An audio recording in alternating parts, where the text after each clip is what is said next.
Bonjour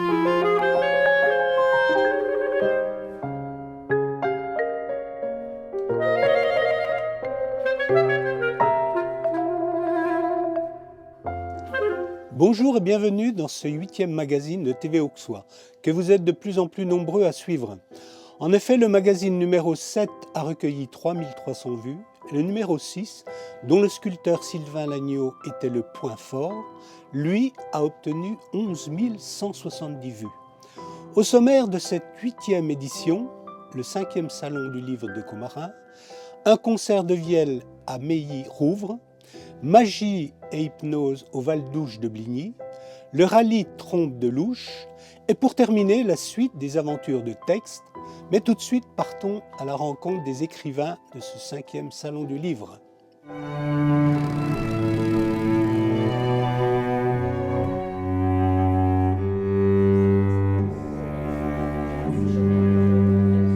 Ce salon a été lancé par Christian Kubala, qui était adjoint au maire. Nous choisissons les auteurs de deux manières principales. D'abord, nous avons un certain nombre d'appels spontanés d'auteurs qui ont ouï dire, parce qu'on commence à être un petit peu connus, donc qui savent qu'il y a un salon à Commarin et qui ont envie de venir. Donc ça, c'est un premier élément. Deuxième chose, on essaye, nous aussi, de trouver des auteurs. L'idée, c'est d'offrir une offre équilibrée, variée. C'est-à-dire qu'on a de la littérature régionale, de l'histoire, du roman, des ouvrages pour la jeunesse, qui me paraît très important. Et ce qu'on souhaite aussi d'année en année, puisque c'est notre 5e édition, c'est renouveler.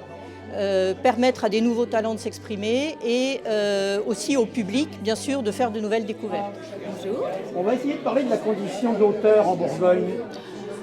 Alors, les auteurs en Bourgogne sont nombreux, comme vous pouvez le constater ici. Et nous produisons des ouvrages variés, ce qui n'est pas mal non plus. Est-ce qu'on arrive à en vivre? Pour ma part, je n'en vis pas. Je suis prof de français également. Parlez-moi de vos œuvres. Alors, je suis auteure de contes et légendes, du Morvan, mais aussi de Bourgogne. Je m'étends un peu, quand même l'Auxois me parle beaucoup également. C'est des gens, vous allez les chercher directement au cœur du Morvan et de la Bourgogne, c'est des gens qui vous les transmettent?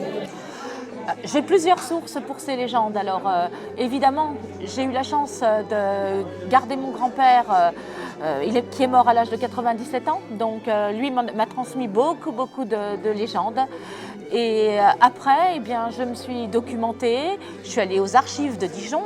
C'est des légendes basiques ou vous les romancez? Je les remanie et même parfois je triche puisque quand un lieu me plaît et qu'il n'a pas de légende, j'écris un conte, comme c'est le cas du Poron de l'Étoile dans le Morvan.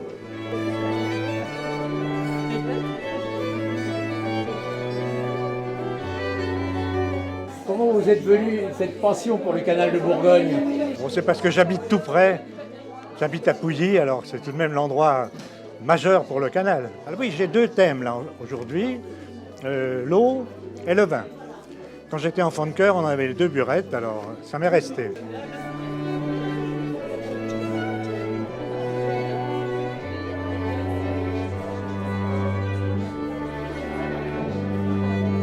Je suis collectrice de mémoire, c'est-à-dire que je vais à la rencontre de personnes de milieux différents et je leur fais raconter leur histoire. C'est curieux, alors vous ne romancez pas du tout?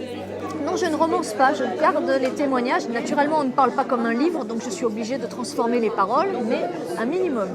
Oui, vous êtes un peu historienne. Un petit peu sur les bords, un petit peu. Oui, comment vous est venue cette passion? Eh bien, c'est la passion des rencontres, de rencontrer des gens qui ont tous des choses formidables à raconter. Par exemple, là, ce sont des agricultrices du Châtillonnais qui m'ont raconté l'évolution de la place des femmes dans l'agriculture. Elles sont 20 à témoigner. Ici, c'est un petit livre sur les balles d'autrefois, les balles montées qui se déplaçaient de village en village. Donc je suis allée à la rencontre à la fois des entrepreneurs de balles, mais aussi des musiciens et des ballistes.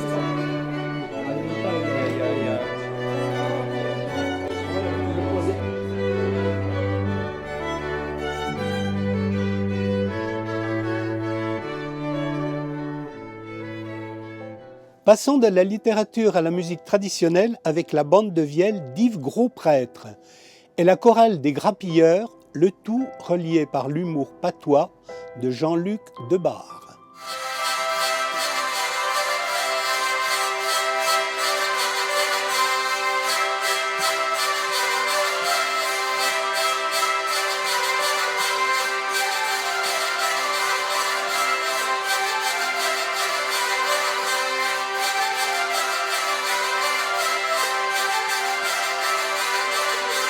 C'est un public de connaisseurs qui avait pris place sur les bancs de l'église de Meillirouve pour assister au concert organisé par l'association Saint-Aignan.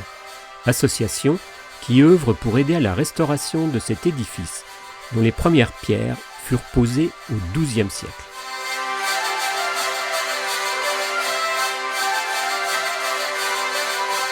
Entre mille l'hôpital et peu les maternités, les infirmières se plaignent. Entre mille les randonnées et peu les voyages, les retraités, ben se plaignent.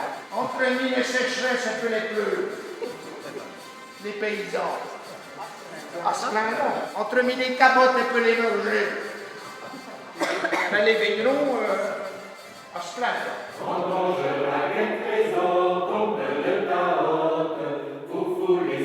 Tour à tour, ce sont donc la bande de Vielle d'Yves Grosprêtre, le conteur local Jean-Luc Debar et la chorale des Grappilleurs qui ont enchanté pendant près de 2 heures les spectateurs avant de les inviter à terminer la soirée par un bal traditionnel à la salle des fêtes.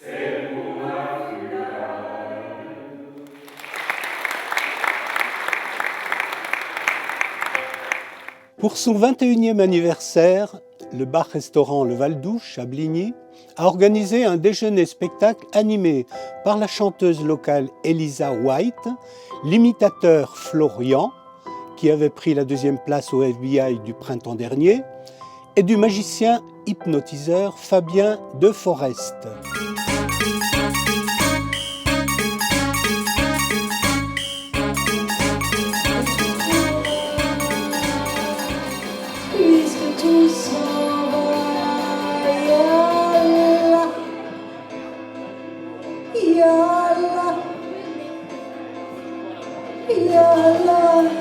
Bonjour, c'est Stéphane Père, le seul animateur à la fois royaliste et sans... Après la chanteuse Eliza White et l'imitateur Florian, les convives ont pu découvrir les talents multiples de Fabien De Forest, tout à la fois magicien, mentaliste et hypnotiseur. Oui, attendez, bougez pas, je vous aide un petit peu, voilà, comme ça, oui, comme ça, oui. Alors, je t'explique.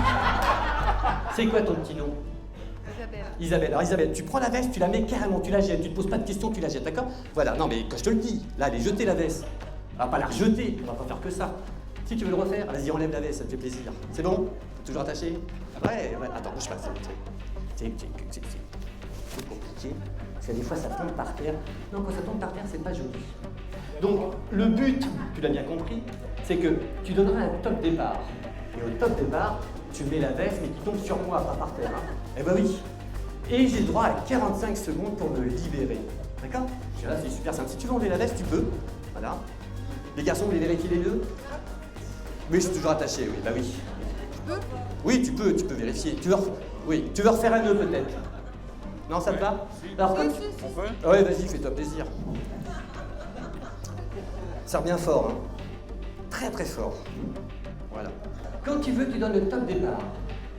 Sur ta montre. Ah bah oui. Ah, faut tout leur expliquer aux assistantes. Hein. Top départ, voilà, formidable, c'est génial. Ah bah j'ai droit à 45 secondes et je les prends. Hein. C'est le petit cadeau, c'est juste une petite démonstration de ce qu'il est possible de faire en hypnose. Rappelez-moi votre prénom, monsieur ? Gérard, c'est ça, Gérard. Et vous ? Chantal. T'as eu un peu de mal à dire Chantal quand même, un petit peu. Hein. Ah, génial. Chantal, vous allez simplement vous concentrer, simplement juste ici. Simplement, et dormir, comme elle. Dormir, sommeil profond, descend complètement, profondément, de plus en plus, et de mieux en mieux. Complètement lourd et détendu. Complètement relâché, complètement relaxé. Simplement, vous concentrez et dormir. On descend de plus en plus et de mieux en mieux. Voilà. Salut, ça va, ça boule ? Ça va, c'est pouf, dormir. Dormir, sommeil profond. On descend de plus en plus et de mieux en mieux. Voilà, bouge pas. Voilà, bouge pas. Voilà, comme ça, c'est bien. Il faut un tête-à-tête, moi j'aime bien. Et puis ça risque pas de tomber, tu vois. C'est bien. Ça va, vous ? Ouais, écoute, tiens, regarde juste ta montre et dormir. De plus en plus et de mieux en mieux. Simplement, au compte de 3, vous allez vous éveiller. Vous vous rappellerez absolument de tout ce qui s'est passé, vous serez fiers de vous parce que nous sommes fiers de vous. Et là, maintenant, vous ressentez une très bonne énergie et bonifiante qui circule maintenant dans tout votre corps. Votre corps s'allège de plus en plus et vous ressentez cette énergie agréable. Simplement, au compte de 3, vous allez vous réveiller. 1, 2, 3, réveil ! Wouh !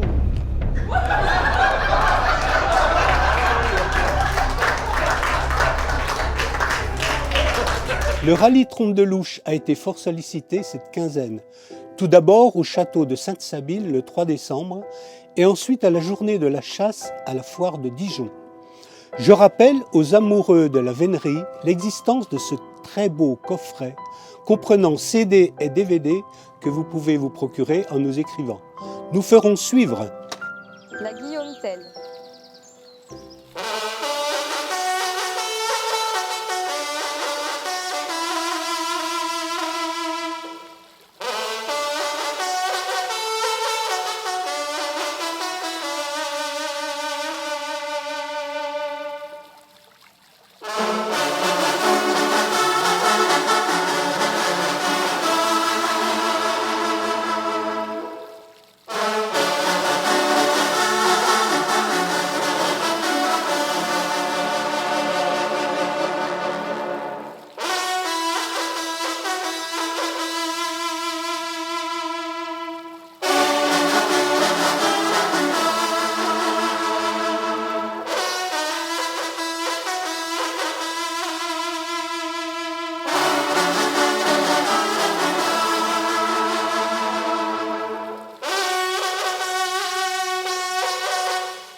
Pour terminer, retrouvons l'ami Tex, l'humoriste bien connu, qui sera présent le 12 avril 2019 à Bligny pour le 4e FBI, Festival Bligny Imitation.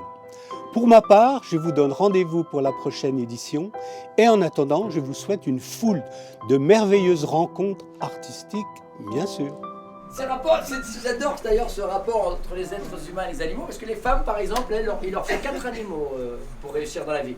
Une jaguar dans le garage, il leur faut un vison dans l'armoire, un étalon dans le lit et un âne pour payer tout ça. Ça, c'est ce qu'elles voudraient, hein. Mais en réalité, bien souvent, elles ont une panda dans le garage, des mythes dans l'armoire, un cochon dans le lit et un rat qui payera pas.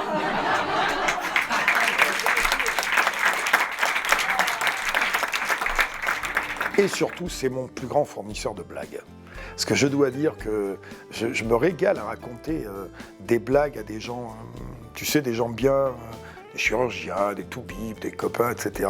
Et quand il dit « Oh putain, elle est géniale, qui te l'a raconté ?» C'est Tex qui me l'a raconté. Parce que c'est mon plus grand fournisseur. Et c'est lui qui m'a fourni la plus belle des 5 dernières années. C'est la blague de Verdun. Je ne sais pas si tu la connais, elle est sublime. C'est la plus belle, c'est un mec et sa femme qui mangent dans un restaurant à Verdun, célèbre ville, célèbre pour la guerre de 14. Et le mec se met à pleurer Alors le patron du restaurant arrive et dit qu'est-ce qui se passe, madame? Il y a une erreur dans la cuisine.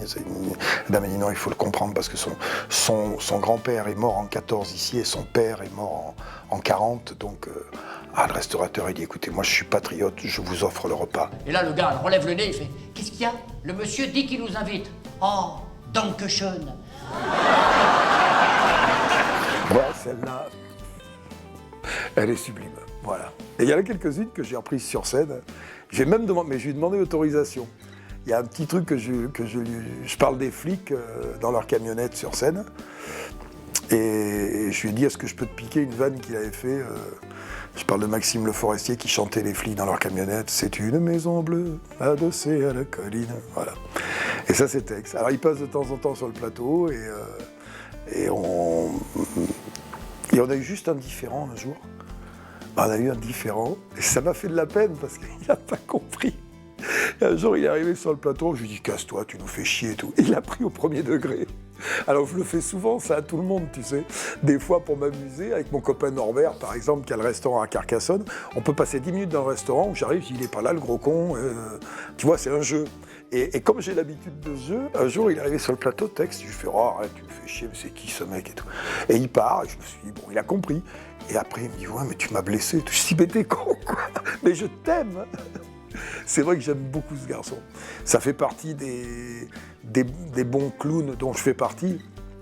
Quand je dis bon, c'est pas sur le talent.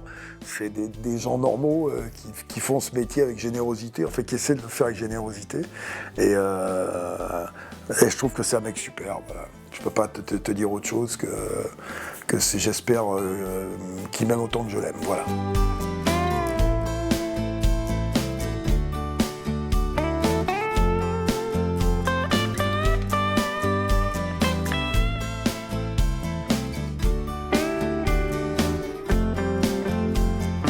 C'est Dominique Besnéard un jour qui me dit ça. Il me dit je ne comprends pas qu'on ne vous voit pas à Paris. Un tel talent. Et je dis moi ça me fait peur de jouer à Paris. Et voilà, j'en étais sûr. Les artistes, c'est eux qui choisissent leur propre prison. Je connais parce qu'on a participé une fois aux Amours. Vous avez participé aux Amours, ouais. Super. Et on a gagné. Voyage en Égypte. Ah, donc vous venez rembourser un peu ce qui vous a fait gagner. En gros, c'est ça. Non, mais il a été très agréable avec nous. Alors. Moi, la classe, j'ai des vagues souvenirs. Ouais. Par contre, une journée en plateau, il met l'ambiance. Avec Jean-Pierre Descombes, c'était formidable. Ouais,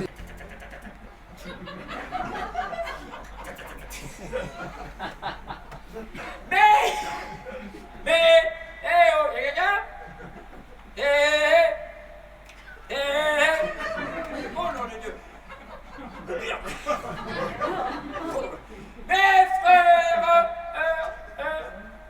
mes sœurs, mes enfants, mes petits enfants de cœur, ils sont là, tout à l'heure, du reste. En vérité, je vous le dis, seul le vin est boisson divine. In vino veritas, piccoli piccolos, bojoli bojolos. Oui, la vérité est dans le vin, car ceux qui disent la vérité boivent du vin et ceux qui mentent à l'eau. L'image télé, moi je la cultive pas. À partir du moment où je la cultive pas, j'en suis pas esclave. C'est-à-dire que je fais ce que je veux, je choisis ma manière de faire, j'ai pas d'oreillette. J'ai des productrices, beaucoup de productrices. J'ai eu une fois un producteur, parce qu'on en a déjà changé 5 ou 6 depuis 15 ans qu'on fait cette émission. Et je cultive pas. On me dit, Tex, essaye d'être comme ci, comme ça. Je dis non. Vous avez acheté un humoriste, vous avez acheté Tex. Moi, je suis comme ça. Donc, à partir de là, je ne suis pas esclave de cette image-là. Maintenant, cette image me rend esclave parce que je ne peux pas développer ce que je veux en one-man show. Mais c'est quand même, tu ne peux pas cracher dans la soupe. J'ai un truc extraordinaire. Je suis tous les jours à la télévision. Ça donne surtout un avantage énorme par rapport à d'autres humoristes qui voudraient percer ou avoir des contrats. Nous, ce qui nous intéresse, c'est que nos agendas soient pleins. Comme dit mon copain Miseret, c'est tellement vrai cette phrase. Ce qui nous intéresse, c'est que nos agendas soient pleins. Moi, mes agendas, c'est des jours de télé, des dates ponctuelles de one man. Et quand je commence à y avoir un peu moins de dates de one man, je change, je refais du théâtre, je fais des choses. Mais voilà, moi, ce qui m'intéresse, c'est que mon agenda soit plein. Monsieur Boisdangue, Bousin, vous allez me rendre un grand service. Moi, monsieur Boisdanguin? Donnez-moi votre pantalon. Vous êtes fou, non? Oui, je suis fou, vous l'avez dit, je suis fou. Donnez-moi votre pantalon. Monsieur Boisdanguin! Je vous en supplie! Donnez-moi votre pantalon. Non! De grâce, monsieur Boisdanguin! Donnez-moi votre pantalon, je fais feu. Allez. Oh, voilà.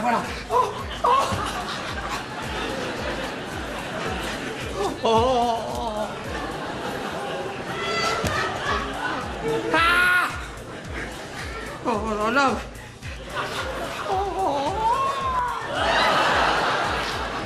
Quelle situation, hein? Moi, en caleçon, dans l'escalier d'une maison étrangère. Allons, dépêchons.